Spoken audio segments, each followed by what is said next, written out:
বাবার কথা মানে না, ভালো কথা বললে সর্বস্ব দায় কাজিয়া।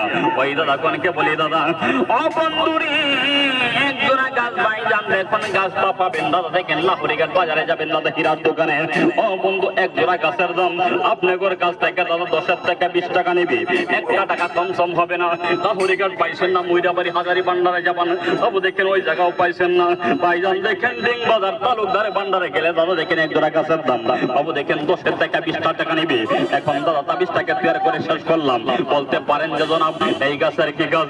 আমার ভাইরা মনে রাখবেন দাদা ও বন্ধুরে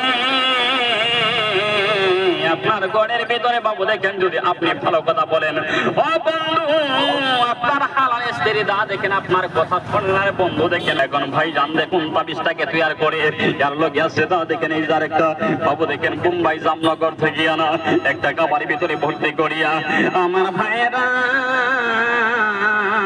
বাবা দেখেন সুন্দর করে বাবু দেখেন কাবাড়ির ভিতরে ভর্তি করিয়া ও বন্ধু দাদা দেখেন ইয়ার ভিতরে বাবু দেখেন এখন বলতে পারেন যে হুজুর একটা তাবিজের কত দাম কত মূল্য নেবেন? বাবু দেখেন মাফ করবেন দাদা ভাইজান বাবু মূল্য ধরলে আপনারা নিতে পারবেন না, আমি গোলাম দিতে পারবো না, কেন না আল্লাহর বাণীর মূল্য হয় না।